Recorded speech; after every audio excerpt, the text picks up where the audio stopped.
Olá, gente, tudo bem? Vamos dar prosseguimento aqui aos nosso cronograma, o nosso estudo bíblico, e hoje a gente vai ler Gênesis 29 e 30, vai passar rapidamente por Jó 19 e 20, Provérbio 3, do 5 ao 8.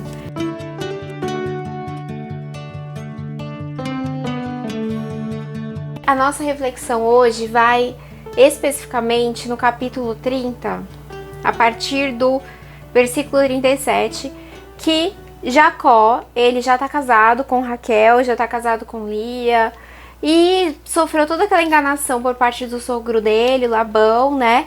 Ele deu lá a Lia no lugar de Raquel e ele teve que servir o sogro 14 anos. Em dado momento, o Jacó quer ir embora, né? Ele quer continuar a vida dele longe daquela situação toda com o sogro dele. E o sogro dele diz que todo aquele animal que for listrado será dele. E quem não for listrado é dele, do Labão. E o que o Jacó faz? Uma coisa bem interessante aqui, que eu vou passar rapidamente aqui para vocês. Então Jacó pegou alguns galhos verdes de álamo, amendoeira e plátano e removeu tiras das cascas, formando listras brancas nos galhos. Em seguida, colocou os galhos descascados junto aos bebedouros, onde os rebanhos iam beber água, pois era ali que se acasalavam. Quando se acasalavam diante desses galhos descascados com listras brancas, davam crias listradas, salpicadas e malhadas. Jacó separava esses cordeiros do rebanho de Labão. Na época do cio, colocava o rebanho de frente para os animais listrados e pretos de Labão. Assim Jacó foi formando seu próprio rebanho, que mantinha separado do de Labão. Sempre que as fêmeas mais fortes estavam no cio, Jacó colocava os galhos descascados nos bebedouros em frente delas, para que se acasalassem diante dos galhos. Não fazia o mesmo, porém, com as fêmeas mais fracas, de modo que as crias mais fracas ficavam com Labão e as mais fortes com Jacó. O resultado foi que Jacó se tornou muito rico, dono de grandes rebanhos e também de servos, servas e muitos camelos e jumentos. E olha que interessante. Esses animais, porque eles viam aquelas listras, eles acasalavam e tinham filhotes com listras. E o que a gente pode tirar disso é que, gente, vamos colocar no nosso mundo aqui de ser humano. Nós somos o que nós nos alimentamos. Nós somos toda a nossa realidade, toda a realidade que a gente projeta dentro de nós, de fora para dentro, tudo que a gente se enxerga, do que a gente se alimenta mentalmente, psicologicamente, por alimento mesmo, do que a gente se alimenta realmente, nós somos um conjunto de tudo isso.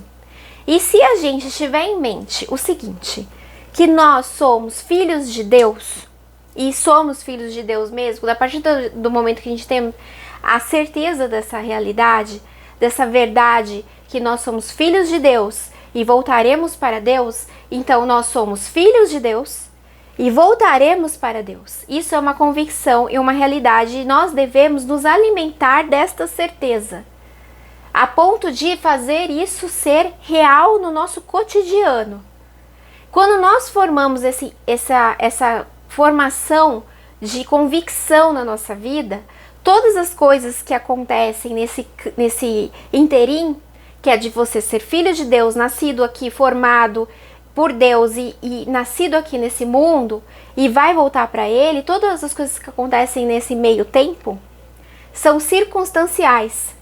São circunstâncias que aconteceram na sua vida, são às vezes circunstâncias boas, às vezes circunstâncias ruins, mas sempre circunstâncias.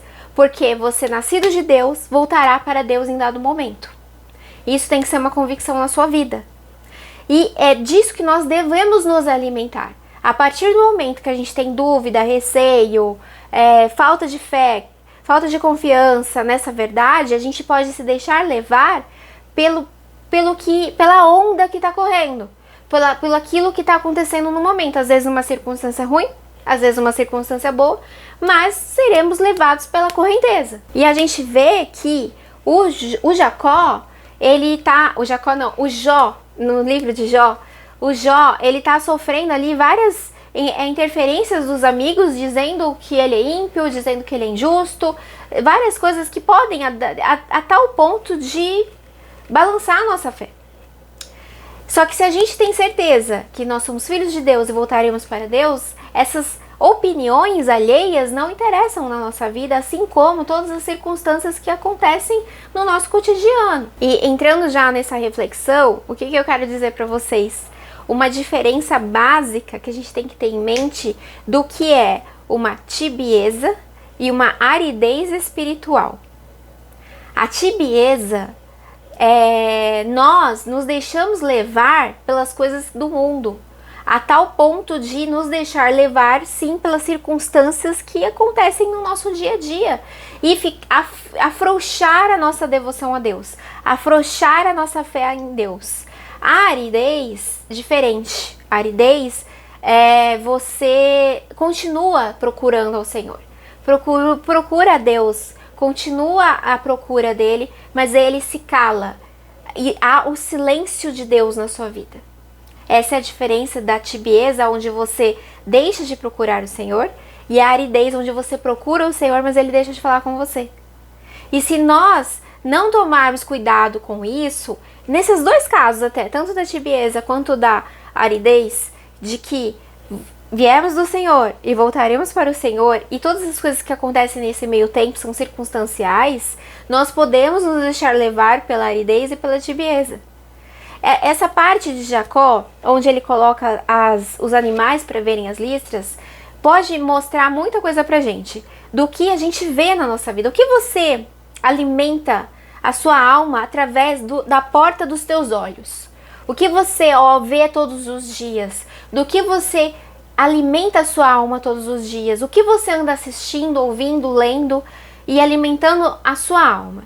Porque nós somos aquilo do que nós nos alimentamos, tanto de alimento mesmo, quanto de pensamentos, palavras, atitudes, vendo coisas na televisão, ouvindo coisas, do que nós nos alimentamos. Porque a partir desse ponto, a gente acaba formando a nossa convicção para as coisas maiores. Uma coisa que a gente tem que estar sempre em mente é essa parte onde nós somos filhos de Deus. Não esqueça nunca que você é filho de Deus. E entrando já na parte do provérbio que fala: seja quais forem os seus caminhos, pensa nele, em Deus, e ele aplanará as tuas sendas. Seja qual for o caminho que você estiver andando, lembre-se de que você é filho de Deus, voltará para Deus, e todas as coisas que acontecem na sua vida são circunstanciais. E, na verdade, o que vale é que um dia nós voltaremos para o Senhor, voltaremos para Deus. Ele te formou, Ele te criou, Ele te chamou pelo nome, Ele te colocou nesse mundo, Ele colocou cada fio de cabelo que tem na sua cabeça, Ele colocou tudo dentro de você. E um dia Ele vai te chamar de volta. E para nós sermos filhos de Deus e podermos olhar para Deus e falar: Deus é nosso Pai, nós teremos que nos comportar como os filhos de Deus neste mundo. E não esquecer essa convicção, não esquecer todas essas coisas dentro da gente, para não cair na tibieza, que é você afrouxar na fé e perder até aqueles dons do Espírito Santo, né? Não perder, né? Porque a gente não ganhou, isso é dado, é um dom, né?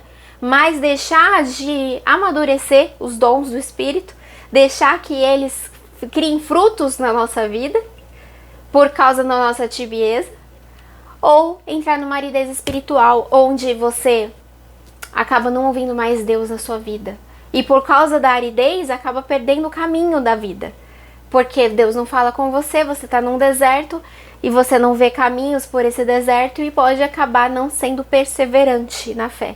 A tibieza é muito pior do que a aridez, porque a tibieza, a gente que afrouxa na fé. A aridez não, a aridez a gente tá tendo uma caminhada com Deus e Deus para de falar com a gente. E aí que tá, a gente tem que ser perseverante. Entrar até no provérbio que tá aqui: sejam quais forem os teus caminhos, pensa no Senhor e Ele aplanará as suas sendas. Ele aplanará o seu caminho, seja quais forem as circunstâncias da sua vida. Lembre-se de que você é filho de Deus e voltará para Deus. E neste interim, neste caminho que você está, se comporte como filho, para que quando chegar ao final você encontre de fato o seu Pai. E esse foi o vídeo de hoje, eu espero que vocês tenham gostado. Não deixe de dar like, se inscrever no canal, compartilhar e nos acompanhar no próximo episódio.